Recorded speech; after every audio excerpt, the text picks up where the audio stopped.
this is crazy. Yeah. This guy's 40 years old and still can crack and still as fast as lightning. He's still got speed that kind of compares to the average or above average speed that's out there today.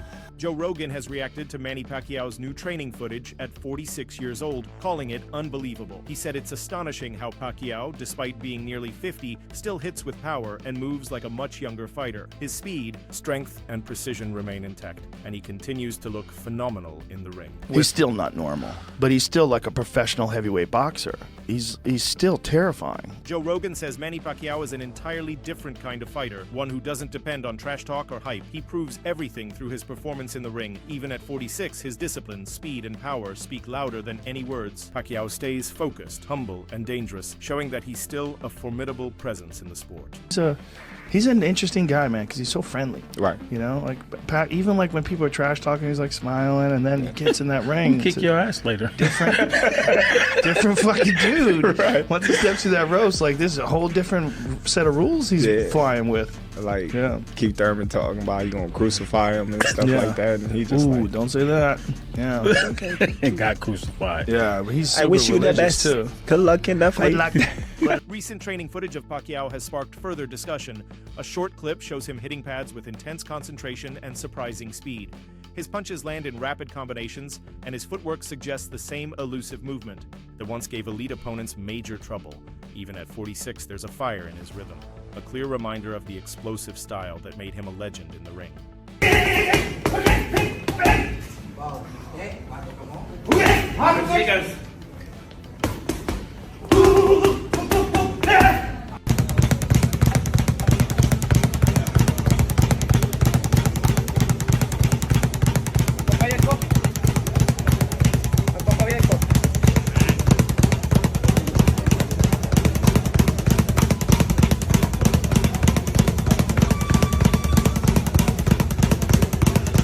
Joe Rogan has often voiced his deep admiration for Manny Pacquiao's exceptional boxing career, especially his unmatched achievement of winning world titles in 8 different weight divisions. Rogan stressed how rare and remarkable this feat truly is. He's amazed not only by the sheer number of titles, but also by Pacquiao's incredible speed and agility, particularly impressive for a fighter of his size. Rogan famously compared Pacquiao's legs to tanks, highlighting the strength and stamina they provide. This powerful mix of speed and force made Pacquiao a unique figure in boxing, capable of overpowering opponents across several weight classes. This boxer, maybe in my generation, Manny Pacquiao, man. Oh yeah, Destroyer. Manny Pacquiao. He fucking just won world titles in 8 different weight classes. Who the fuck does that? And the way he did it, like that I'm a huge fan of Cotto. I love this school, and the way that he beat Cotto, I didn't think nobody could ever do that to him. And it was just like, bro, what the fuck? Well, his legs, Manny's legs are like tree trunks. Yeah, and the it's hand crazy. speed, the power, speed, everything. I just always wish that the Mayweather-Pacquiao fight would have took place many years before than when it did. You know. Well, it also took place and Manny went into the fight with a fucked up shoulder. I mean, he knew his shoulder was fucked before that fight and just wanted that money and just let's see what happens. Rogan has also speculated on how electrifying a fight between Pacquiao and Floyd Mayweather could have been if it had taken place earlier in their careers. He believes such a clash would have taken over the internet and social media, breaking records and captivating millions of fans across the globe. His remarks reveal not just respect for Pacquiao's talent, but also an understanding of the scale of his legacy. According to Rogan, Pacquiao is more than just an exceptional boxer. He's a cultural icon whose success goes far beyond the sport itself. Some great fights never take place, or they take place too late, like Floyd Mayweather and Manny Pacquiao. They fought too late. I mean, if that fight could have been arranged by Riyadh Season, they probably would have caught them both in their prime, and it would have been chaos. Yeah, Manny was done before that. And he also had a blown shoulder going into the fight. Yeah, he needed shoulder surgery before the fight even started. Combat analyst Ryan Campbell offers a thoughtful perspective on Pacquiao's return to the ring at age 46. Campbell highlights the enormous challenge of facing a younger, stronger opponent like Mario Barrios, drawing a comparison to George Foreman's legendary comeback. He emphasizes that in boxing, age doesn't always dictate the outcome. History has proven that seasoned fighters can sometimes summon one last extraordinary performance that defines their legacy. Only 8-division world champion. He'll be inducted into the International Boxing Hall of Fame next month. And then in July, BC is going to come out of retirement. Why now? By the way, between those two dates, I believe he has an election coming up for a Senate position in the Philippines. So we always know that Manny is a busy man. He gets after it. He also dares to be great. And this is wild news. Look, in the boxing underground rumor mill, this had been floating around for a couple months. We just didn't know if it was going to be for real. Was Manny really going to commit to not just coming back after 4 years away, after just one fight in the last 6 years at age 46, but to come back directly into a title fight against a young, in his prime, active champion in Mario Barrios? It's interesting theater, to say the least. It's a pay-per-view main event, reportedly for July 19th. And we know Manny Pacquiao has always brought big business, but now he's going to bring it in more of the late career George Foreman type of way to etch himself into that record book even further. Can Manny do it? I mean, look, the odds are certainly against him, but there's one thing about certain legends in this game. Think Bernard Hopkins, who fought into a very late age. Some of them, as long as they can physically get themselves into that ring, sometimes they can reproduce magic for one night. So it's a romantic situation. I got cats walking around. Yep. People are excited to see the Pac-Man back. You just got to kind of figure out, is this for real? Is he going to be for real? Or are we going to send him into a physical, violent retirement? Campbell also assessed Pacquiao's physical attributes in his current condition. While it's clear that Pacquiao is no longer in his prime, he still possesses a level of speed that remains competitive against many average fighters today. Campbell points out that although some of Pacquiao's explosiveness has declined, his hand speed and footwork continue to give him an edge over less skilled welterweights. The boxing world remains divided on expectations for Pacquiao's next fight. Some fans are hopeful, believing his instincts and ring IQ are still sharp enough to deliver a solid showing. Others are more cautious, recalling his last appearance in the ring 5 years ago, a performance that lacked the dominance he once displayed.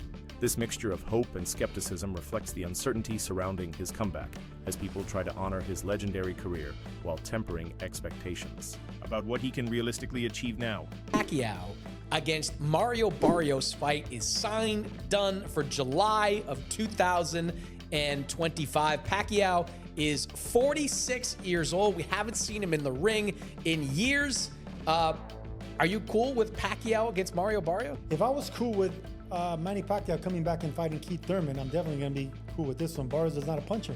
Thurman was one of the biggest punchers in boxing.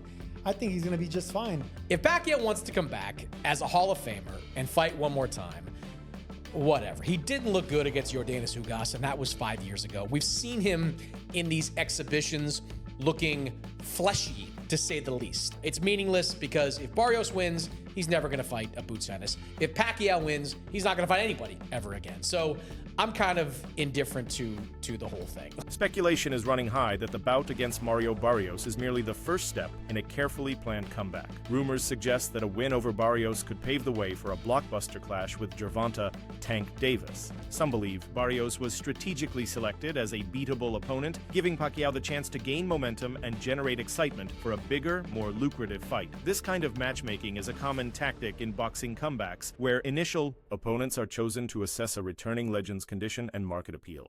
So basically, your interpretation is that the boxing public is upset because they believe Pacquiao's going to beat Barrios, which is going to lead to a Tank Pacquiao fight? Yes, look around. Look in the Discord. That's what everybody, Pac and Tank, that's being set up. Oh, Tank so, and Pac. okay, so they saying Barrios is the setup for Tank and Pac. I didn't see that, but your argument makes sense. If he beats Barrios, there's nothing wrong with him fighting Tank. But the issue is he don't deserve the Barrios fight off of 3 years off and a loss to Ugas. And that's Crimea River, man. That's what boxing is. But longer deserve a Canelo fight. Vontae Tank Davis has a 6 to 7 fight deal with the PBC and Amazon for $200 million.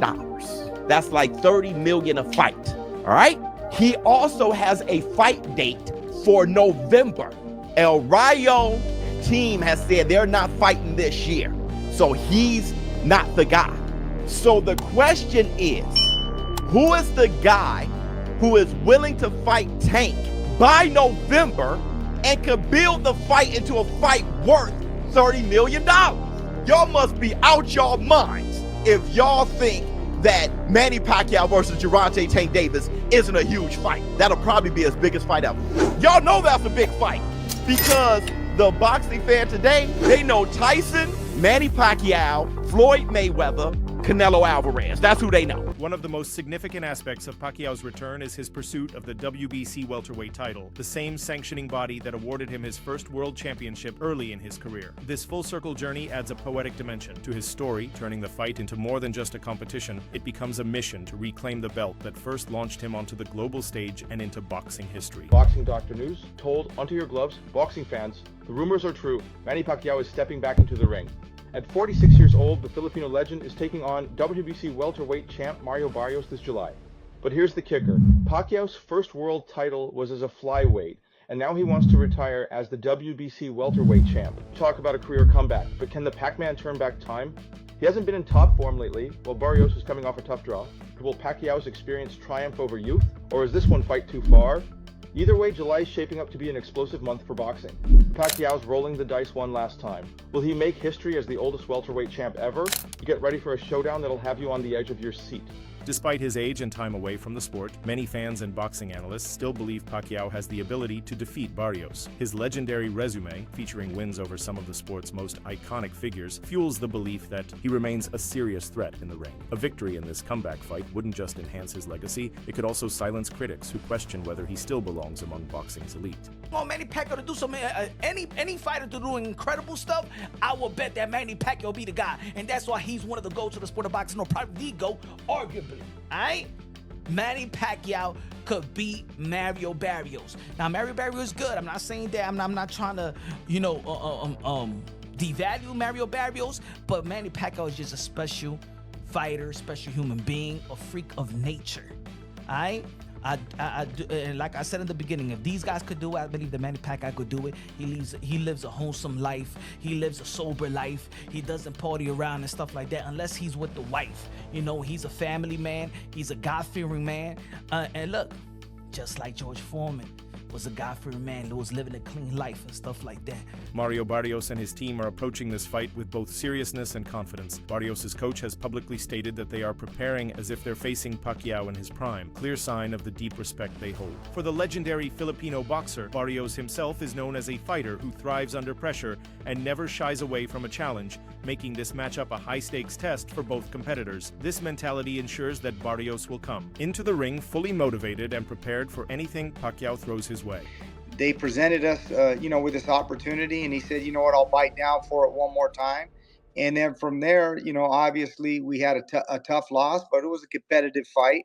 And his first fight at 147 pounds, he goes on and takes on Keith Thurman. No tune-ups, no getting used to the thing. Goes at that point is about as good as you can get in the division, and took on that. So he takes on all comers, all challenges. His first world title against Petirov, the Russian, is about as tough as you could have done at the time. And so I think he's earned the right now to be in the biggest, best possible fights. And now it's going to be up to Al Heyman and Louis DeCubas Jr.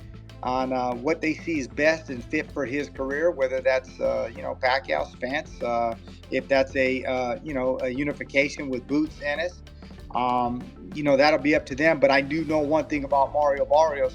Pacquiao's advisor, Sean Gibbons, revealed that the decision to fight Barrios was both strategic and symbolic. Barrios currently holds the WBC title, directly tying the bout to Pacquiao's historic relationship with that organization. Gibbons explained that reclaiming the WBC belt would serve as a powerful conclusion to Pacquiao's legendary journey, giving the fight a deeper meaning. It's more than just another match. It's a symbolic final chapter in one of boxing's most extraordinary careers. We have Sean Gibbons here, Manny Pacquiao's right-hand man, advisor, head of MP Promotions. Sean, I know you spent a lot of time with Manny Pacquiao over recent weeks and months. There's a lot of conversations about Manny's comeback. What is the latest that you could offer, and the update around the potential matchup with Mario Barrios? Well, the latest is Manny's fighting an exhibition on 28th in Japan. So, you don't want to really look past that. But if he's successful there, Mario Barrios. We've talked about Conor Ben, which I believe was a great fight. That would have been a tremendous fight. We could have done it in England. We could have done it in the U.S. We could have done it in Riyadh season. But the fact that he wasn't able to come off the suspension, that put the brakes on that. So that brought us to Mario Barrios. He's the WBC world champion. Manny's first belt ever, many years ago, was a WBC belt. So I think it would have been a great story and a very winnable fight for Manny. Manny Pacquiao's career accomplishments are, in many respects, without equal. He has won 12 major world titles and held lineal championships in 4 weight divisions, ranging from flyweight to super lightweight. Remarkably, Pacquiao stands as the only boxer in history to win world titles in 4 separate decades, an astonishing feat of longevity and consistency. His 25 pay-per-view bouts have generated over $1.22 billion in revenue, underscoring his lasting star power and influence. In the world of boxing, Philippine boxing legend Manny Pacquiao leads ESPN's list of top 25 Asian athletes of the 21st century. The 8th Division World Boxing Champ bested the likes of Chinese basketball icon Yao Ming and Japanese baseball superstar Ichiro Suzuki, who finished 2nd and 3rd respectively. Completing the top 5 are Korean football star Song Hong-min and Japanese-American Naomi Osaka. Also making the list, the Philippines' first ever Olympic gold medal winner, weightlifter Heidelin Diaz, and the PBA's 7-time PBA MVP, Junmar Fajardo. The office of the vice president confirms Sara Duterte is abroad on a personal trip. In 2021, Pacquiao announced his retirement from boxing to focus on his political career in the Philippines. He ran for president in 2022 but was ultimately unsuccessful. Despite that political setback, he remained active in public service, continuing his work as a senator and dedicating himself to various charitable initiatives. While his retirement marked the end of a historic era in boxing, it didn't lessen his influence outside the ring. Pacquiao's recent announcement of a return to boxing after years of inactivity sent shockwaves through the sports world, surprising fans and analysts alike. 15, remember that one. Pacquiao is now planning to run for president in his native Philippines this upcoming May. But Shannon, how will you remember Manny as a boxer? Historically great fighter. Good for you. The only fighter to win 8 world titles. I mean, he started out boxing, he was 106 pounds, won a title at, I think, 112, and went all the way up to 108 first. Went all the way up to 154. It's impossible. It's just... I don't believe, I feel very comfortable and said I don't believe we'll ever see that again, Skip. We'll never see it again. And it wasn't like he was fighting bums. When you go back and look at Marco Antonio Barrera and Eric Morales and Oscar Larios and De La Hoya and Hatton and Cotto, Margarita Mosley, Timothy Bradley, Mayweather, Skip. I mean, what do you got to say? He was a champion in 4 different decades. Yep. Fighter of the year. First ballot Hall of Fame. He's great. He fought everybody. Whenever. WBC President Mauricio Sulaiman confirmed that all necessary approvals were secured for Pacquiao to once again compete for the welterweight title. However, not everyone is excited about his comeback. Some critics argue that returning to the ring at 46 is a dangerous risk and question whether the true motivation is legacy or financial gain. Comparisons have been drawn to Floyd Mayweather's recent exhibition fights, with skeptics suggesting Pacquiao's return feels more like a spectacle than a serious competition. This debate underscores the larger conversation about aging legends re-entering the sport and the delicate balance between preserving legacy and risking reputation. That's it for today's video. Stay tuned until next time.